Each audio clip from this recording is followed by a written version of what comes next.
So once again, good morning. My name is Shirley Hammond, and I sit on the board of the Greater Augusta Black Chamber as the VP member at large. Announced earlier, we are so happy to have a partnership now with the clubhouse. So be looking out for us. I will show you guys who the team is, and we got PowerPoint up. We go. All right, so our mission statement is one community, one voice. I know we have that, very weird word that, catches everybody off guard. It says black, but I promise to you, I will explain why that is there. All right, so I'll be giving you guys a little rundown of what we've been doing since we started. We started in 2017, mid-2017, and we've been building and growing ever since then. So like I said, our team, Ronnie West is our president, Leah, VP of Business and Financial Affairs, Devonna handles all our finances, like I said, I'm VP member at large, so it's Kiguana Cherry and Ron Garnett. So our main focuses that we like to focus on is business, community, and government, and I will explain why we focus on government later on in the PowerPoint. So, everyone knows that African Americans are usually the largest consumer. We buy everything. So we usually focus on the things that everyone spends money on, and we try to figure out how to solve the problem on turning those consumers into the vendors. That's our number one thing. We shell out money and don't get back any money. The Black community is usually behind in so much of profit and investing and saving. So that is our number one goal, and what we want to teach is wealth. So, breaking down some Augusta numbers, African Americans are 56% of who make up Augusta, Georgia. Then everyone else trickles and follows, behind.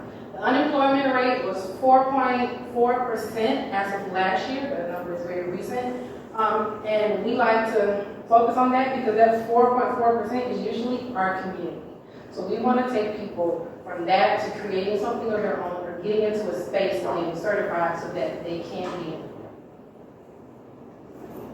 So the history of the chamber, I'm not going to go into detail for time's sake, but I do want to inform you guys and let y'all know that the Black Chamber is not something that got pulled out of the sky. It's not something that we wanted to create to alienate ourselves or, just have our own little group. There are actually other ethnicities that have chambers. There's a Japanese chamber, there's a Hispanic chamber, there's a Native American chamber. There are so many different chambers, there's so many different groups of people that know how to specify and that know what those communities and those people need. Sometimes it isn't we just need something just because. Sometimes it's a barrier. There may be something that you understand that I may not understand, and there'll be something that is happening in your community and within your race and ethnicity that's not happening in mine, and I can't understand where you're coming from. So that's why these things are created. So, current facts is that median wealth is projected to hit 0 by 2053. That's a long ways from now, so we got a lot of work. The job discrimination has been the same since 1989, meaning that it's harder for other ethnicities, especially African Americans, to get a job. And unfortunately, I can attest to that. My name is Shirley. So my name alone is my application thrown in the trash. So there is a 228-year wealth gap in between cultures. So that means we're behind and it's growing. The number is getting larger, it's not getting smaller, and we have to make up for that. A lot of unequal pay. I'm a Black woman. I think I make like 56 or maybe 60 cents to the dollar. I don't make that much. And I probably have the same education or just as, more education than some of the people who I go with. Black families are the #1 homeless group, and they're saying that that's going to get bigger as of this year. That automation will impact the Black workforce 5 to 15 times worse than all the other groups because most Black men work in factories or truck drivers and they do that kind of work. So when technology takes over, it's going to knock us on out of there. And then the average revenue of a white-owned business is $440K, and Black business is 70K. So major difference there. So, sliding this up, past accomplishments that the Black Chamber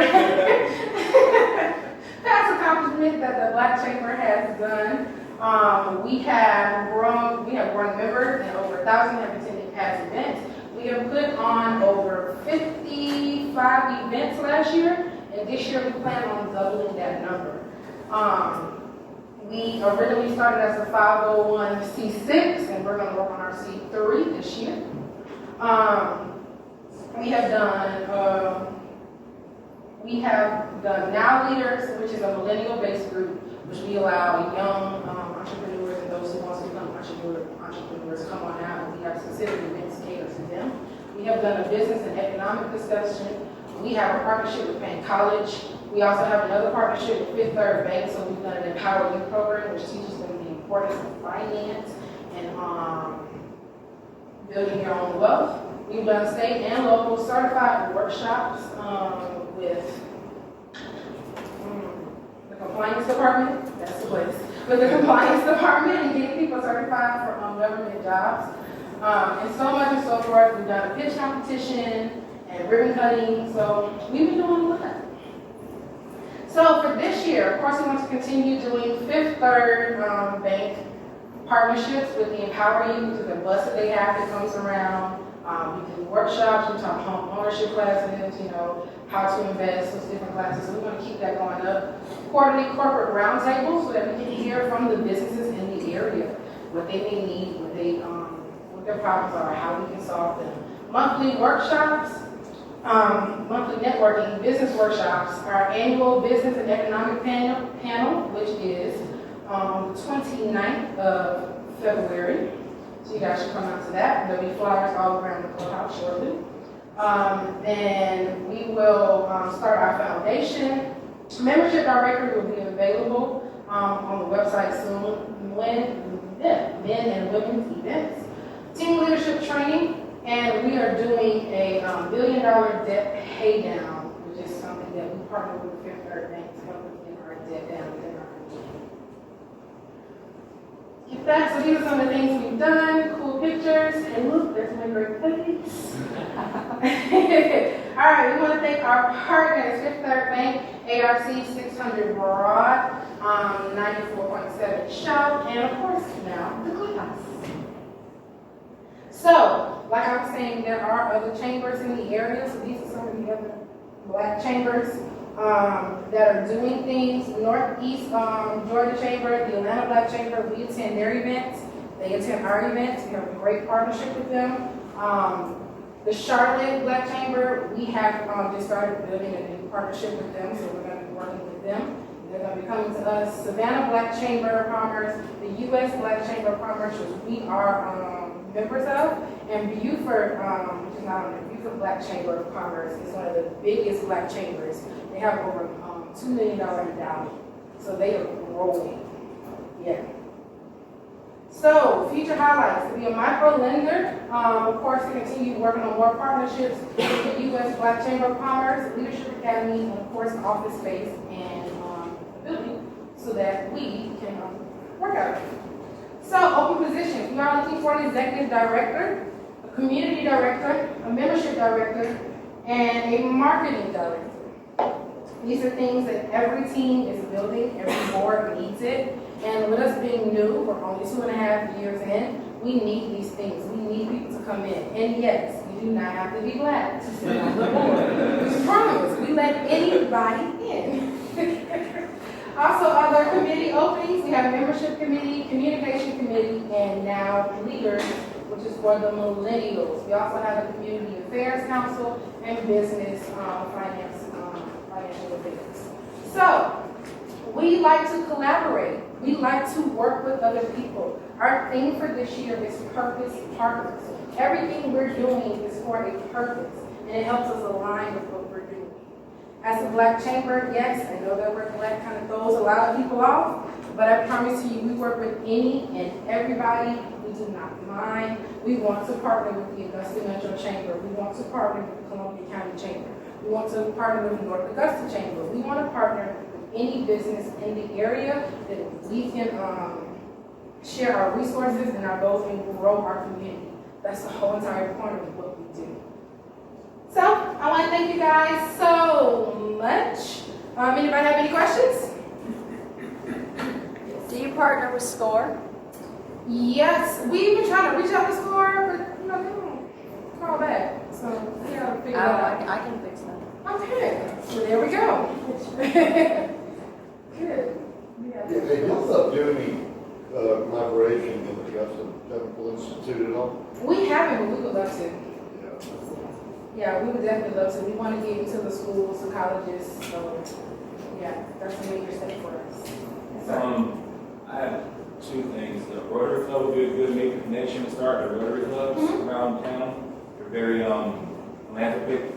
They're like finances. I work with a few of those. And secondly, the difference between 501(c)(6) and 501(c)(3), I don't understand that one. If you quickly explain that, or if somebody in the room explain that? Again, 6 is no taxes, then 3 is you pay taxes and you share it. I'm sorry, say it one more time. The 6, you no taxes paid by the organization. And the 3, there are taxes. Just Google, Yeah.